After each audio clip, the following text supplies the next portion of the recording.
Temporary accommodation works. The cash flow is exceptionally strong. You can scale quickly. You can scale the operations quickly. You can get up to speed. You can become financially free real quick. But there is one risk, major risk with temporary accommodation that nobody talks about, and it's not the empty nights, it's not voids, it's nothing to do with that. So if this is the first time that you're watching one of my videos, I'm Kenny Pittman. I teach rent to rent. I do actively rent to rent deals myself, multiple deals per year. You can see many of my deals very transparent on YouTube. I have helped dozens of people become financially free through the rent to rent model. Many people have secured deals off of the back of just watching my YouTube videos. I'm not like the typical gurus that you see online where they just drip feed some golden nuggets that keep the real value tucked away to force you to join their program. Very transparent on this channel. So if you're interested in rent to rent whatsoever, then make sure you follow me. So on the surface, okay, temporary accommodation, a lot of people refer to that business model as TA, rent to TA. So it's working with councils and renting the property out to the council for temporary accommodation. So on the surface level, this business model looks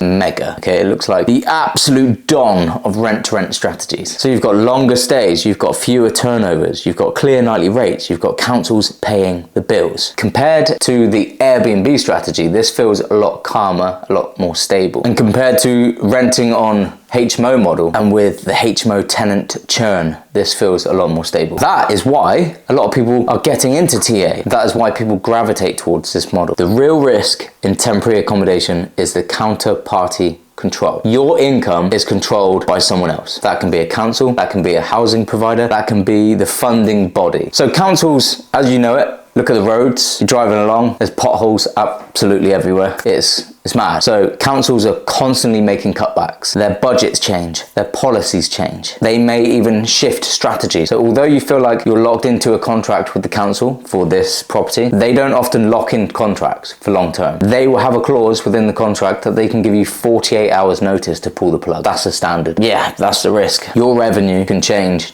just like that. And there's no warning. This isn't a gradual, we're notifying you in 6 months time, we'll be taking these properties back. It's pretty painful. It's instant. On the other hand, you're renting that property from a landlord. The notice is not 48 hours. It's typically 12 months. That's the standard break clause. I'm not saying we always go with the industry standard. That's a term that's just been developed by people just following the crowd. You can certainly negotiate 2-month break clause, 6-month break clause. It's all negotiable, but a landlord is certainly not going to go with a 48-hour notice for you handing that property back. Absolutely not. So the risk here is the mismatch in the break clauses, but you can't change that. Councils will not bend. They will not align their contracts with what you have with the landlords. Simple as that.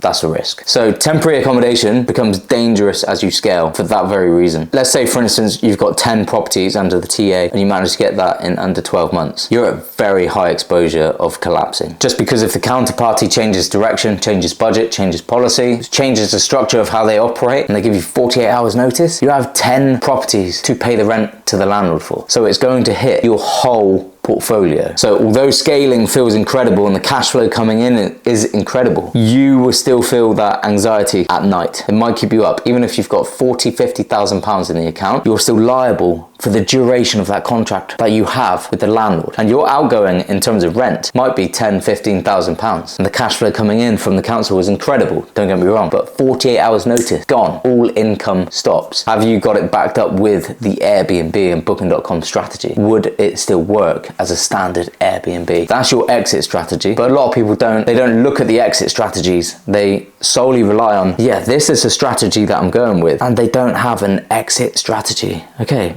So if the council pull the plug on all 10 properties, what are you going to do? So councils right now are spending enormous amounts of money on temporary accommodation, and they are under constant pressure to reduce the temporary accommodation spend. So the councils are now incentivized to move people into long-term solutions and get rid of the short-term accommodation. You never will solely get rid of the short-term accommodation because people obviously need to move quickly in emergency situations. So that will always exist. It's just, will they always require your property? So guys, this is the risk. Your income is based on politics and decisions made by councils and housing providers that are under constant pressure to change and incentivize and cuts. So temporary accommodation, although it's epic and it's not going away tomorrow, it is a very high risk business business because it is determined by politics and budgets that can change. It's controlled by third parties and you do not control that. That won't sit comfortable with me because that's not a long-term solution. We don't teach temporary accommodation at all. We never will. I speak to quite a few people that are interested in temporary accommodation, and when they join the mentorship, they're quite quickly converted to back-to-back leasing, management, sourcing, tenant fines, service accommodation, HMO, deal sourcing. There's amazing, epic rent-to-rent strategies that are not anywhere near as high risk as temporary accommodation. In terms of risk,